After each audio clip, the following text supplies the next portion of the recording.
The mountain man, professor गंभीर सिंह योंजोन, पद्मश्री 2026।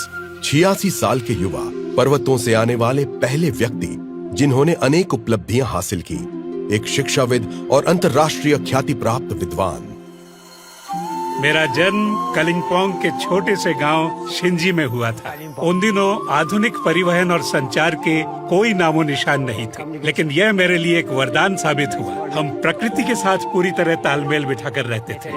उनके माता पिता का सपना था कि वे अपने बच्चों को आधुनिक शिक्षा और उच्च डिग्रियों से सशक्त बनाएं। मुझे बॉटनी में एमएससी की डिग्री करने के लिए घर से दूर नॉर्थ बंगाल यूनिवर्सिटी जाना पड़ा और कुछ समय बाद उसी विषय में पीएचडी करने के लिए मैं कलकत्ता यूनिवर्सिटी गया।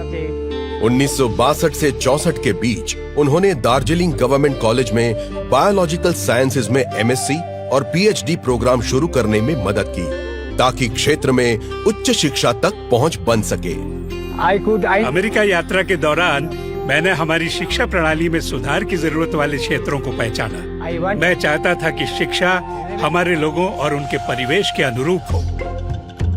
दार्जिलिंग पर्वतीय क्षेत्र में शुरू किए गए वन संरक्षण आंदोलन के दौरान मैं सबसे कहता था, हिमालय को बचाना यानी भारत को बचाना। हमने भारत सरकार से भी अनुरोध किया और हम 2 राष्ट्रीय उद्यान बनवाने में सफल हुए, जिनमें से एक है सिंगलीला राष्ट्रीय उद्यान और दूसरा है न्योरा वैली राष्ट्रीय उद्यान, जिन्हें पूर्वी हिमालय में बायोस्फीयर रिजर्व घोषित किया गया है। 1985 में उनके पिता ने कालिम्पोंग के सेंगेपुंग में गांव के पहले प्राथमिक विद्यालय के लिए जमीन दान की, जिसे 2014 में उच्च माध्यमिक बनाकर उनकी मां के नाम पर चंद्रमाया नाम दिया गया।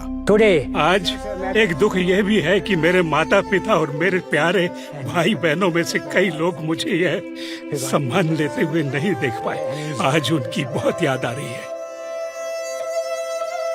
किताबें मुझे बहुत प्रेरित करती हैं। उनसे मुझे नए विचार, नया ज्ञान और जानकारी मिलती है। मुझे अपनी पत्नी और परिवार के सदस्यों से भी बहुत प्रेरणा मिलती है। कालिम्पोंग में उनके टिम्बर इकोनॉमिक्स मॉडल ने सस्टेनेबल, कम मेंटेनेंस, इको फ्रेंडली आजीविका के अवसर बनाए। आइडिया को इंफ्रास्ट्रक्चर में बदलकर उन्होंने साइंस बेस्ड लर्निंग को बढ़ावा देने के लिए 1981 में हिमालयन साइंटिफिक इंस्टीट्यूट की स्थापना की। अभी जितना भी आप पेड़ वगैरह वातावरण सब दिख रहा है, ये एक प्रकार से बोला जाए तो प्रोफेसर जीएस योंजन का ही देन है। प्रोफेसर जीएस योंजन 12 बजे तक पढ़ता था, उसके बाद 3 घंटा रेस्ट करता था, उसके बाद कालिम्पोंग 3 घंटा के रास्ते जाके कालिम्पोंग सुमी में पढ़ता था। मेरी जिंदगी की सबसे बड़ी खुशी बच्चों को पर्यावरण से सीखते हुए और प्रकृति की रक्षा करते हुए देखना है। मैं उनसे बस इतना ही कहना चाहता हूँ कि भले ही आपके साथ कोई ना हो, आप आगे बढ़ें और अकेले आगे बढ़ें। एकला चलो रे, एकला चलो रे।